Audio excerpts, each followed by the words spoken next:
کریں گے اور اپنی زندگی کا رخ کو بدلیں گے، اپنے ماحول اور معاشرے میں تبدیلی پیدا کریں گے، ہر بچے کو تعلیم اور تربیت سے آراستہ کریں گے، ہر برائی کا خاتمہ ہم کریں گے، یہ تہیہ ہم سب کر لیں گے انشاءاللہ۔ اللہ تبارک و تعالیٰ کی ذات سے امید ہے اگر ان مجمع میں اگر 100 لوگوں کا مجمع ہے، اگر 10 لوگ اس کا تہیہ کر لیں گے انشاءاللہ ہمارا سماج، ہمارا معاشرہ کی گڑی مڑنے سے کوئی نہیں روک سکتا ہے، لیکن 10 آدمی کو ہمیں اس کے لیے کھڑا ہونا پڑے گا، تبھی جا کر کے ہمارے معاشرے کی اصلاح ہو سکتی ہے۔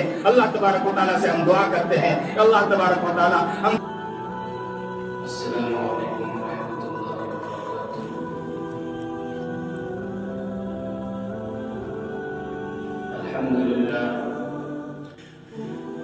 الحمد لله نحمده ونستعينه ونستغفره ونؤمن به ونتوكل عليه ونعوذ بالله من شرور أنفسنا ومن سيئات أعمالنا، من يهده الله فلا مضل له ومن يضلله فلا هادي له، ونشهد أن لا إله إلا الله وحده لا شريك له، ونشهد أن سيدنا ومولانا محمدا عبده ورسوله، أما بعد فأعوذ بالله من الشيطان الرجيم، بسم الله الرحمن الرحيم، قل هل يستوي الذين يعلمون والذين لا يعلمون إنما يتذكر أولو الألباب۔ صدق الله العظيم۔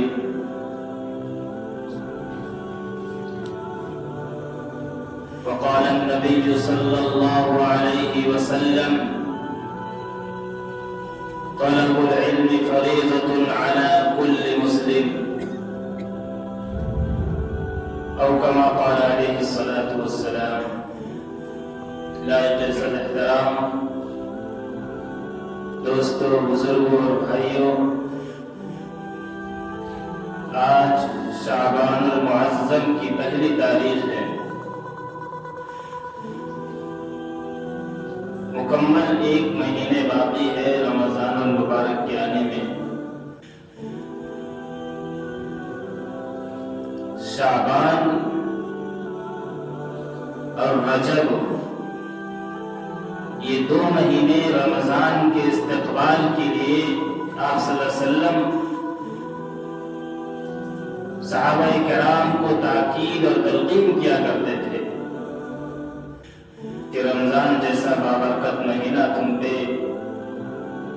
سایہ فگن کرنے والا ہے، اس لیے اس کی تیاریاں تم ابھی سے شروع کر دو، نفل روزے کی عادت بناؤ، صدقہ اور خیرات جو ہوتا ہے وہ سب سے دینے کی کوشش کرو، اور اس کے علاوہ جتنی بھی دنیا کی مشغولیات ہیں ان 2 مہینوں میں تمام طریقے سے مشغولیتوں سے تم فارغ ہو جاؤ، اور رمضان المبارک کا بابرکت مہینے میں صرف اور صرف اللہ کی عبادت اور اس کی ریاضت میں گزارو۔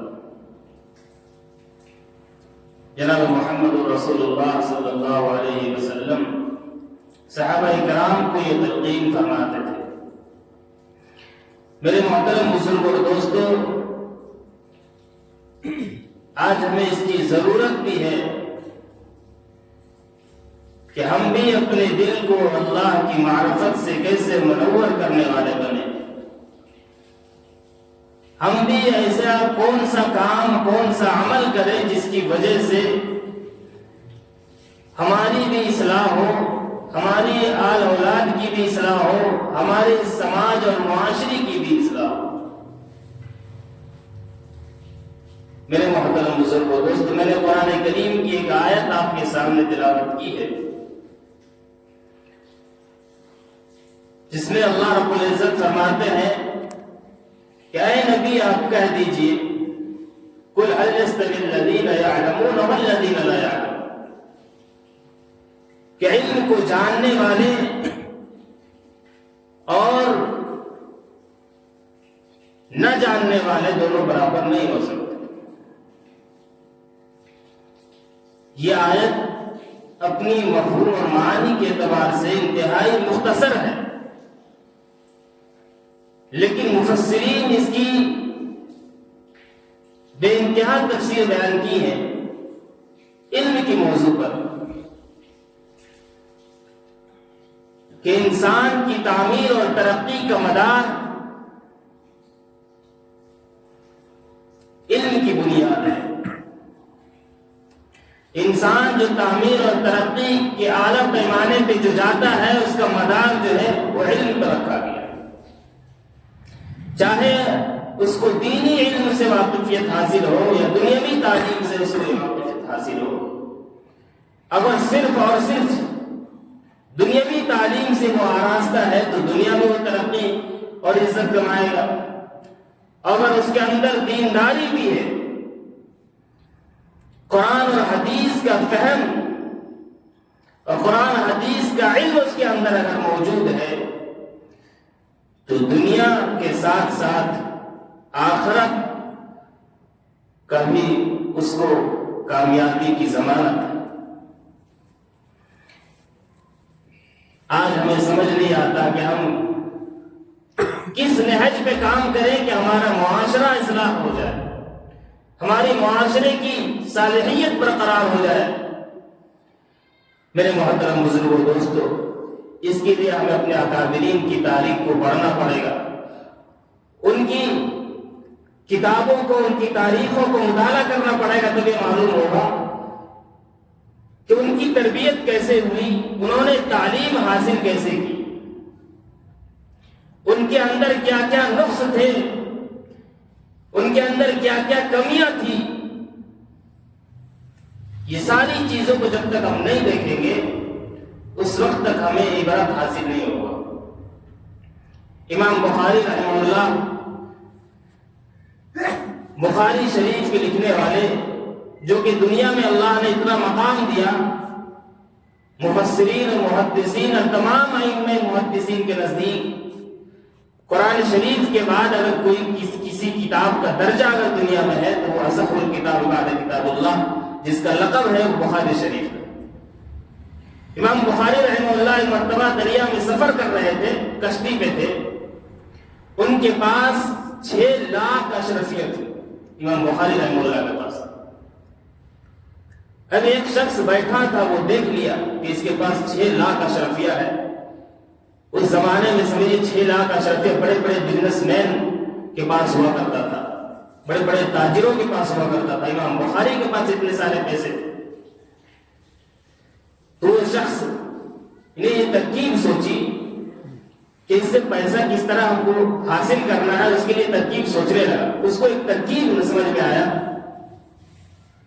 اور اس نے شور مچانا شروع کیا کہ میرے 6 لاکھ روپے، 6 لاکھ اشرفیہ چوری ہو گئے۔ اب جتنے کشتی میں لوگ تھے سب کی چیکنگ ہونے لگی، امام بخاری کی بھی چیکنگ ہوئی، 1 روپے بھی نہیں نکلا۔ اس کے بعد جب سب کی چیکنگ ہو چکی، وہ شخص امام بخاری کے پاس آیا اور کہا کہ ابھی تو آپ کے پاس 6 لاکھ اشرفیہ تھے، ہم نے دیکھے تھے، کہاں چلے گئے؟ امام بخاری نے کہا کہ جو ہی تو نے یہ شور مچانا شروع کیا، میں نے چپکے سے وہ دریا میں ڈال دیے۔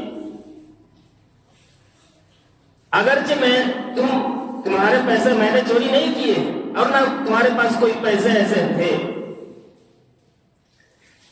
لیکن یہ ایک الزام مجھ پر لگ جاتا۔ اگرچہ یہ پیسے میرے تھے، لیکن اگر تمام لوگ کشتی کے لوگ اگر وہ بولتے کہ نہیں یہ چوری کیے ہوئے ہیں، اگرچہ میں چور نہیں تھا، لیکن یہ الزام مجھ پر لگ جاتا تو کوئی مجھ سے حدیث نقل نہیں کرتا۔ اس لیے میں نے اپنی دین کو بچانے کے لیے اپنی دنیا کو دریا میں ڈال دی۔ اب سوچیں کتنی گہری بات ہے کہ اگرچہ مجھ پہ یہ الزام لگ جاتا تو کوئی شخص مجھ سے حدیث نقل نہیں کرتا کہ فلانے پر چوری کا الزام لگا ہوا۔ اور محدثین راویوں کے اندر یہ چیز دیکھا جاتا ہے کہ ذرا سا بھی نقص اگر ہو اس کے اندر، چاہے بھولنے کی بیماری ہو، چاہے اور کاہلی سستی کی بیماری ہو، کسی بھی طرح کا اگر نقص اس کے اندر اگر دیکھا جاتا ہے کسی محدث کے اندر، تو لوگ اس سے حدیث نقل کرنا گوارا نہیں کرتے۔ آپ سوچیں کہ محدثین کی زندگی کتنی صاف و شفاف ہوگی، جو کہ کئی ہزاروں میں لوگ راویوں کی تعداد ہے جن کے جو اب تک ہم تک جو پہنچی ہے حدیث کے حوالے سے، سب ان لوگوں کی مہربانی، ان کی قربانی، ان کی محنت کا نتیجہ ہے۔ میرے محترم بزرگ دوستو، آج ہمیں ساری چیزیں ملی ہوئی ہیں تو ہمیں اس کی قدر نہیں ہے۔ بیٹے کی تربیت کیسی کرنی ہے، بچوں کی تربیت کیسی کرنی ہے، باپ تو اپنے کاموں میں بزی رہتا ہے، بچے کا پہلا تربیت گاہ اور درسگاہ ماں کا گود ہے۔ باپ کتنی تربیت کر سکتا ہے اور ماں کیا کردار ادا کر سکتی ہے، ہمیں دیکھنا پڑے گا۔ محدثین کے نزدیک ایک نام آتا ہے سلطان العارفین کے نام سے، بایزید بستامی رحمہ اللہ کا، جن کا نام آپ نے سنا بھی ہوگا۔ سمنان ایک جگہ ہے ایران میں، وہاں پہ ان کی مزار ہے۔ بایزید بستامی ولیوں کے سرداج مانے جاتے ہیں۔ اللہ نے ان کو اتنا مقام دیا کہ ولیوں کے فہرست میں، محدثین کے فہرست میں ان کا نمبر پہلے نمبر پہ آتا۔ اب سوچیں ان کا مقام اتنا کیوں ہوا۔ ان کا واقعہ یہ ہے کہ جب وہ 5-6 سال کے تھے تو ان کے والد فوت ہو گئے، وہ یتیم ہو گئے۔ ان کی والدہ نے ان کی پرورش کی، دوسرے تیسرے کے یہاں کام کرتی تھی اور ان کی پرورش کرنے لگی۔ جب 7-8 سال کا ہو گیا بچہ، جب گلیوں میں چوک چوراہوں میں کھیلنے کودنے لگا بچوں کے ساتھ، اس کی ماں کو یہ فکر ہوا کہیں میرا بیٹا بگڑ نہ جائے، کہیں میرے بیٹا آوارہ بچوں کے ساتھ رہ کر آوارگی کا شکار نہ ہو جائے۔ یہ بات ان کو ستانے لگی اور پھر وہ گاؤں محلے میں لوگ اچھے لوگوں سے مشورہ کرنے لگی کہ میرا بیٹا بگڑ جائے گا، تو میں چاہتا ہوں، اور اس کے والد مرحوم بھی چاہتے تھے کہ یہ اچھا عالم اور حافظ بنے، تو بہتر آپ مشورہ دیں کہ اس کو ہم کیا کریں۔ کسی نے نیک صاحب شخص نے اس کو مشورہ دیا کہ فلاں شخص ایک بزرگ اور اللہ کے ولی اور بڑے عالم ہیں، ان کے یہاں تم لے جاؤ۔ اب تک کی یہ تاریخ رہی ہے کہ جو شخص وہاں پڑھا ہے وہ اللہ کے ولی ہی بن کے نکلا ہے۔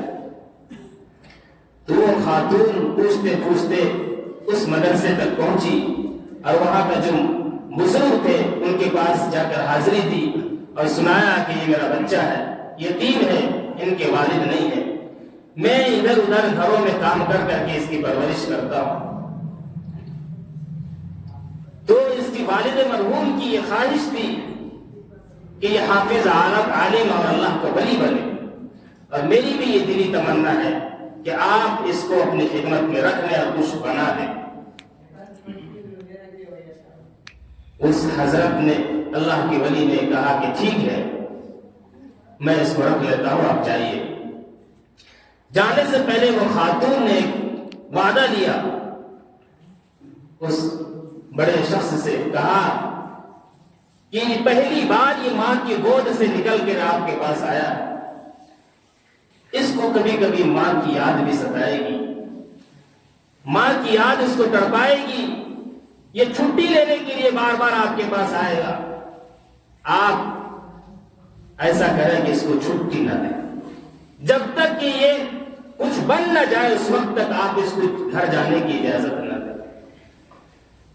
تو اس شخص نے کہا کہ ٹھیک ہے۔ جب کچھ دن گزر گیا، 2-4 ماہ 6 ماہ وقت گزر گیا، تو اس بچے کو بھی خواہش ہوا، ماں کی یاد آنے لگی۔ وہ استاد کے پاس گئے کہ حضرت مجھے 1 دن کی چھٹی دے دیجیے، میں اپنی ماں سے مل کر میں آ جاؤں گا، ماں سے ملنے کی بڑی خواہش ہو رہی ہے، بڑی امید ہو رہی ہے، اس لیے میں اپنی ماں سے ملنا چاہتا ہوں۔ اب وہ حضرت جو تھے وہ پریشان، ادھر سے ماں سے کیا ہوا وعدہ ہے کہ اس کو چھٹی نہیں دینا ہے، اور اگر ادھر بچے کو اگر چھٹی نہیں دیتے ہیں تو اس ماں کا، اس بچے کا دل ٹوٹ جائے گا۔ اب استاد کشمکش میں پھنس گئے، سوچنے لگے، سوچنے کے بعد ان کے دل میں یہ ترکیب آئی، کہا ایسا کرو کہ یہ سبق میں تم کو دیتا ہوں، یاد کر کے سنا دو، تم شام تک تم کو چھٹی مل جائے گی۔ اور استاد جو تھے وہ اتنا سبق دے دیے، 3-4 دن کا سبق دے دیے، اور وہ یہ سوچ رہے تھے کہ نہ یہ سبق یاد کرنے سکے گا نہ اس کو چھٹی ملے گی۔ خیر جب وہ سبق لیا، لینے کے بعد دیکھا، کتاب دیکھنے کے بعد رکھ دیا، اس کے بعد وضو کرنے کے بعد 2 رکعت نفل کے لیے کھڑا ہو گیا۔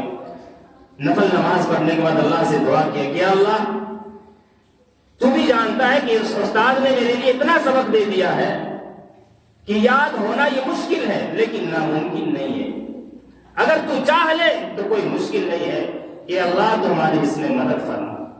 وہ شخص ان ننھے منھے ہاتھوں سے جو اللہ کو منایا اور پھر وہ کتاب یاد کیا، وہ ترنت یاد ہوا اور استاد کے پاس فوراً پہنچا اور ایسا سبق سنایا کہ اور دن کے مقابلے میں اور بہتر سنایا۔ استاد بھی حیران ہو گیا کہ ضرور اس بچے پر اللہ کی مدد ہے۔ پھر استاد نے چھٹی دے دی، وہ بچہ کھیلتا کودتا ہوا وہی کھیت کھلیان کے راستے سے اپنا گھر پہنچا۔ دروازہ بند تھا، دروازے میں دستک دیا کہ ماں، جب 2-3 مرتبہ آواز دی تو گھر سے آواز آئی، کون ہے میرے دروازے، دق الباب، کون میرے دروازے پر کھٹکھٹا رہا ہے؟ اس کی ماں، اس بچے نے کہا کہ ماں میں آپ کا بایزید۔ اس ماں نے کہا کہ میرا بایزید تو اس وقت آئے گا جب اللہ کا ولی بن جائے گا، یہ میرا بایزید نہیں ہو سکتا۔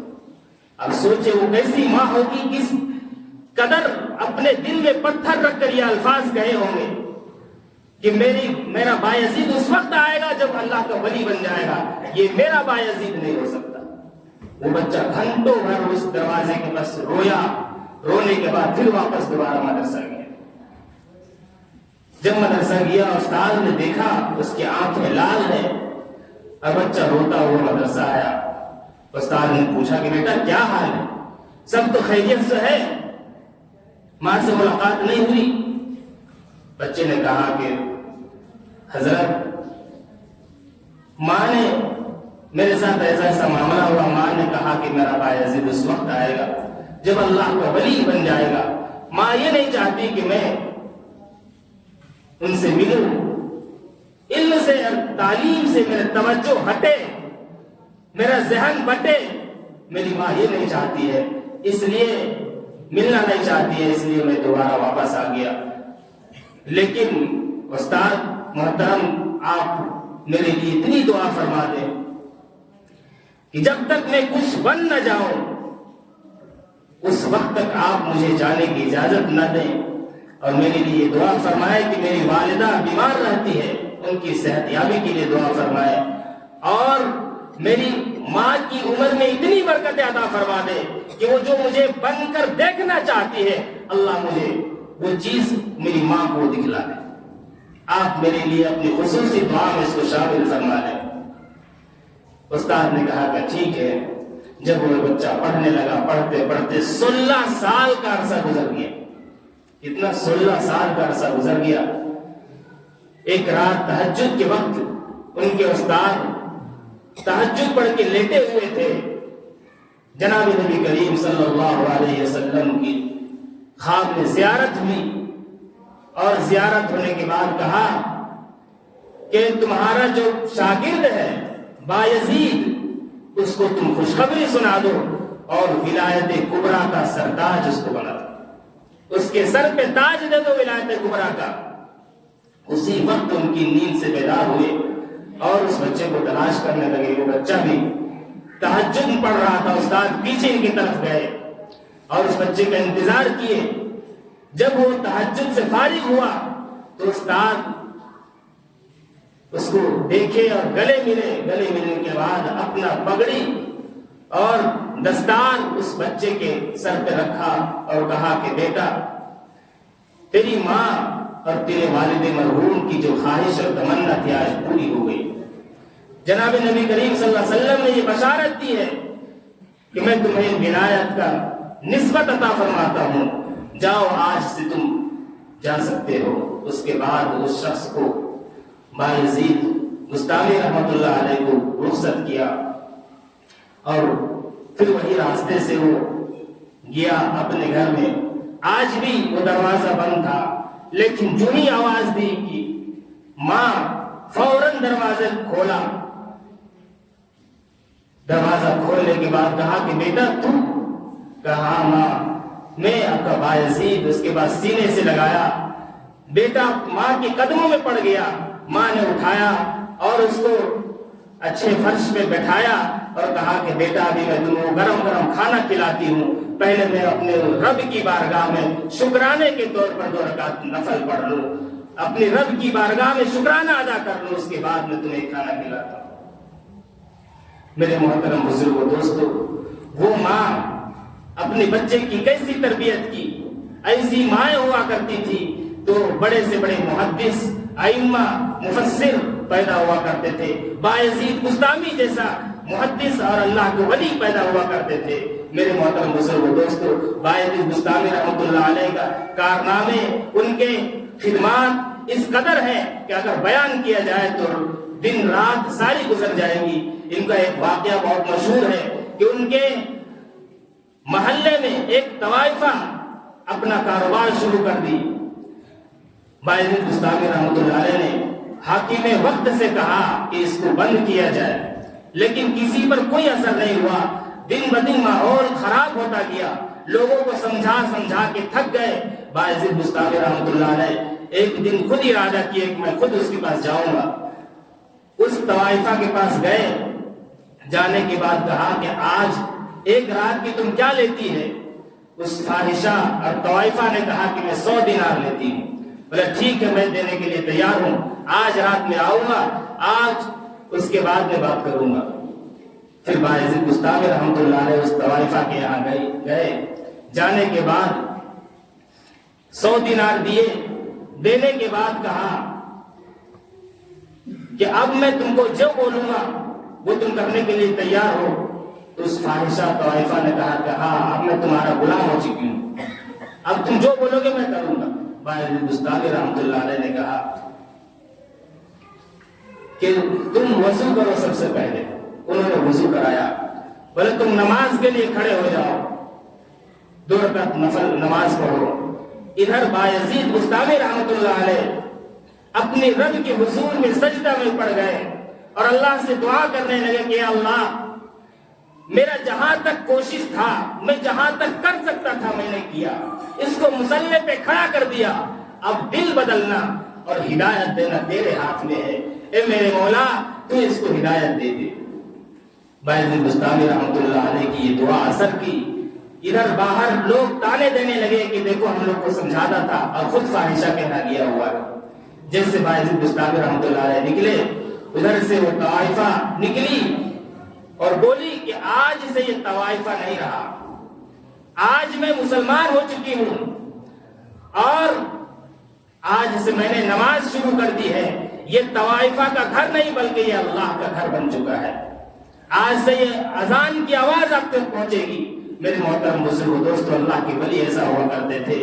ماں اور باپ کا کردار اولادوں پر اس قدر ہے کہ آپ سوچ نہیں سکتے، لیکن آج ہم صرف بچوں کو کھلانے اور اگر ان کی طبیعت خراب ہو گئی تو اس کو صرف ہم تربیت پرورش کرنے کی ہم سمجھتے ہیں کہ یہی ہماری ذمہ داری ہے۔ میرے محترم بزرگوں دوستو، جو سب سے بڑی ذمہ داری ہماری ہے بچوں کی تعلیم اور تربیت ہے۔ اگر ہم نے تعلیم اور تربیت اسے دے دی، دنیا کی کوئی طاقت، کوئی دولت اگر ہم اس کو نہیں دیے تو میرے محترم بزرگوں دوستو، اگر ہم دنیا سے رخصت بھی ہو جائیں گے تو وہ بچے ہمیں کل قیامت کے دن یاد بھی کریں گے، ہمارے لیے دینی خدمات بھی انجام دیں گے اور اس کا صدقہ جاریہ ہمیں پہنچتا رہے گا۔ اگر ہم نے دنیا میں غفلت کی زندگی گزاری اور اگر ہم دنیا میں طرح طرح کے دولت ہتھیانے کے چکر میں اپنی ایمان کو خراب کر لیا اور حرام کی دولت سے اپنے بچوں کی پرورش کی،